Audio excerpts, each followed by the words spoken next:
Hello, this is Trial by Stone. So, tonight I will be talking about Reservoir Dogs. Quentin Tarantino's, I believe it came out in. Shit. I have so many notes, and I did not decide. Okay, it came out in 1992. I thought it came out in 1992. I wasn't sure. But Quentin Tarantino's 1992 feature film, Reservoir Dogs, starring Harvey Keitel, Tim Roth, Steve Buscemi, and Michael Madsen. Also, Lawrence Tierney is in it, and he's really good. Everyone as Keitel is Mr. White, Roth is orange, Buscemi is pink, and Madsen is blonde. And Lawrence Tierney is Joe. On that first note, about the characters, I just want to point out it's really funny that Michael Madsen's character is named Vic Vega, which is eerily close to Vincent Vega, John Travolta's character in Pulp Fiction. And if I'm not mistaken, I think Tarantino even said that within his Tarantino verse, since everything seems to be canon, that Vic and Vincent are related. They might even be brothers. But I'm not like certain on that. But yeah, so Reservoir Dogs. So the first time I watched this film was many years back. I had already seen a number of Tarantino films at that point. I want to say Kill Bill Volume 1 was my first, I think. It was either that or Pulp Fiction. But Kill Bill Volume 1 was the film that made me fall in love with films. For the simple reason of I could see the filmmaking in front of me. I think it was the trunk shot in that movie at the very end when the bride is looking at what's her face, and I was just like, he literally just put a fucking camera in the trunk of that car. That's insane. I've never seen anything like this, and it made me want to start making movies, and at some point maybe that's a pipe dream, but that would be awesome. But it made me fall in love with movies, more importantly, and I dove headfirst into his filmography and then his inspirations films for that film for that film specifically, like Lady Snowblood and Female Prisoner 701, Scorpion, or whatever the hell it's called, Miku Kaji. Yeah, Tarantino's always been a favorite of mine. So I saw Reservoir Dogs a bit later. I think I had also seen Django and Inglourious Basterds at that point too. And then I watched Reservoir Dogs, and I wasn't so sure how if I'm remembering correctly, I wasn't so sure how I would feel about it, considering it was significantly older, and at the time, I really, hot take, and I might get flack for this, but I wasn't a huge fan of Pulp Fiction. But I think it was because at the time I had only seen it edited on TV, but I didn't love it as much, and so I didn't really know what to think of, or how I would feel about Reservoir Dogs. But when I threw it on, I watched it with my dad, and it blew my mind. It immediately hooked me. It is so fun. The pacing, for the most part, is pretty great. Sorry, and everyone is phenomenal in it, specifically Tim Roth. Tim Roth is really, really doing a great job. His voice, though, is really funny. He's just doing a really funny voice for whatever reason. Because I know he doesn't sound like that. He's got like a thick accent, but man, his voice is so weird in this movie. Even in films like Rosencrantz and Guildenstern Are Dead, he's got like a totally normal accent, so I don't know what he was doing in this. But no, he's great in this film. His relationship with Harvey Keitel, or Mr. White, is really the anchor of this movie, I would argue. I remember hearing at some point Tarantino was in like the writing process, and he was writing the scene after the Madonna speech in the intro to the film, where they're in Orange is in the back of the car and he's bleeding out, and White is driving him to their rendezvous, and then he was having a hard time getting that scene right for whatever reason, and he realized, if I'm not mistaken, that he was writing it wrong per se. He didn't realize, he realized while he was writing it that there is a father-son connection going on there. That is like Mr. White is now seeing Orange as some son that he might have had possibly, and that's where the heart of that comes from, and you can feel that for the whole rest of the movie. Like when Orange tells White to hold him after they get to the rendezvous at one point before Pink comes in, it's a very father-son relationship, and it's really felt. It's really well done, but they're not the only ones who are great in this. This film is just stacked with great actors. Michael Madsen specifically as Mr. Blonde is so psychotic. It is so fun to watch him just go ape shit on people. He is just, he's so cool. He's so cool, and he just his line delivery. The "Are you gonna bark, little doggy, or are you gonna bite?" line is one of my favorites. And of course, the stuck in the middle with you scene is just iconic. I don't know, something about this viewing, the visceralness of that scene just really pushed through. I could sense it. It was just, man, it's so well done. It's so well done. He is a blast, and he shows up in a number of other Tarantino films, as Bud in Kill Bill Volume 2 and at the end of Volume 1.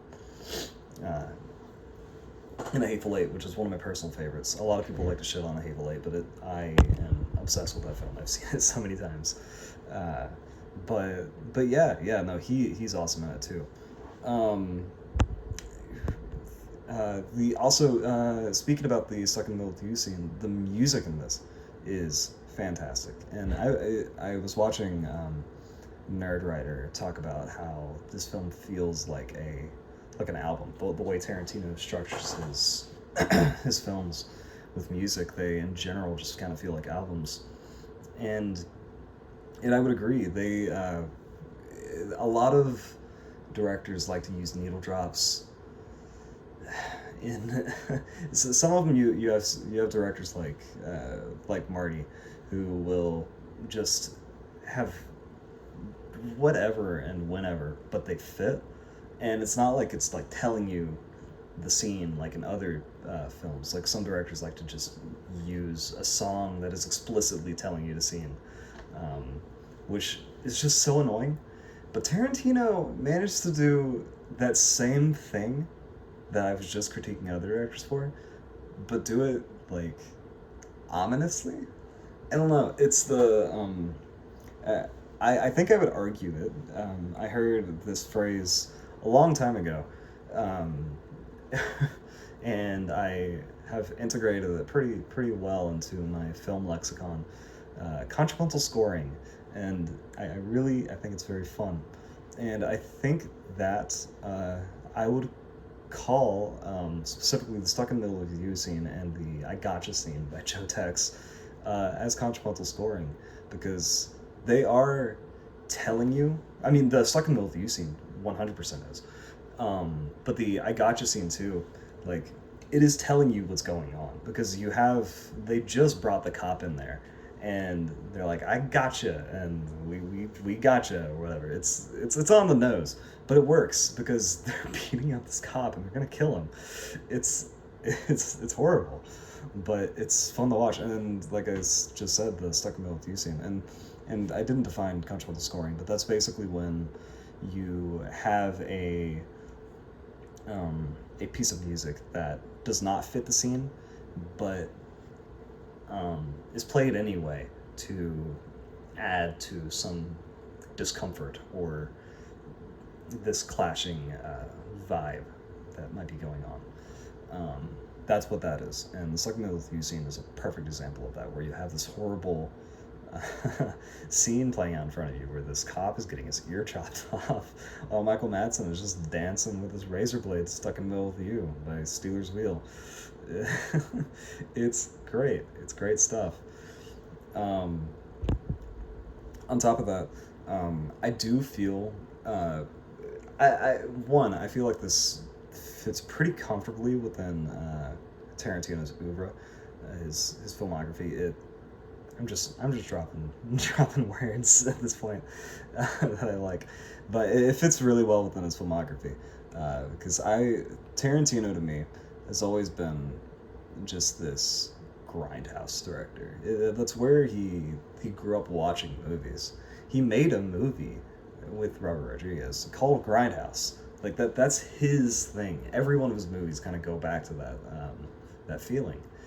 And this fits very well into that. It's super pulpy. And just watching these gangsters just not know what the hell they're doing, it's just really fun. It's just really fun. And speaking about that, it has this running theme, specifically with Mr. Pink, about professionalism, which I think is really cool, where he keeps mentioning how they have to be professional. They can't just devolve into just whatever. And because of everyone's lack of professionalism, they all die. They all get killed, except for Mr. Pink. He's the only one that goes. I used to think that. I used to think that he survived. But I was watching this on the Criterion channel, and I was watching with subtitles this time. And I noticed after he leaves, just before the cops are showing up, when White is holding Orange, you can hear some gunfire in the background.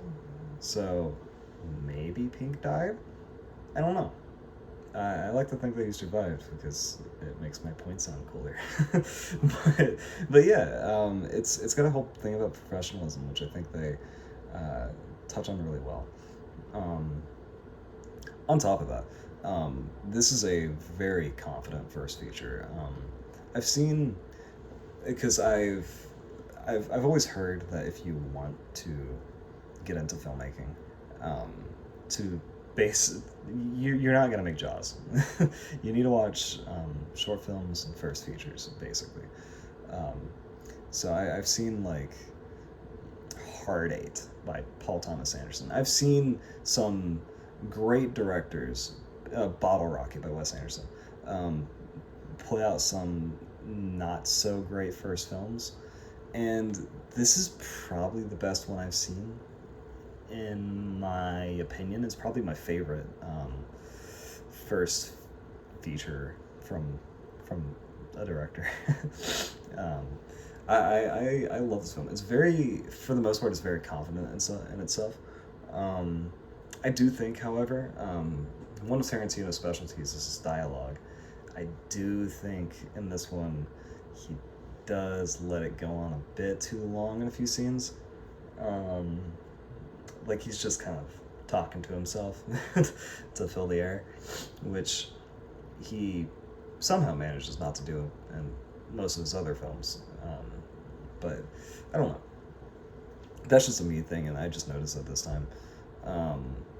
And I also think I do enjoy the non-linear story in this film, specifically how it starts in Medias Res.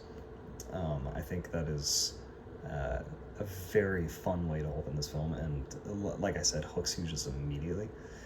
But on the other side of that, I do think it kind of hurts the pacing a little bit in this film, just a smidge. This film does feel a little longer than it actually is. It's only an hour and like 40 minutes. It's under 2 hours. So typically, you shouldn't really feel like you're watching a 2-hour movie, but I think in this case it does kind of feel like that. But by the time you get to that last act, where Orange reveals himself and all hell breaks loose, it's just riveting from the end. It's to the end. It's great. I really don't have a lot to say about this film. It's just solid as hell. It's a great film. Reservoir Dogs is one I really love revisiting, and I haven't seen it for a bit, so I was glad to rewatch it tonight. So yeah, this was Quentin Tarantino's Reservoir Dogs. So yeah, this is a trial by stone. So I will see you in the next one.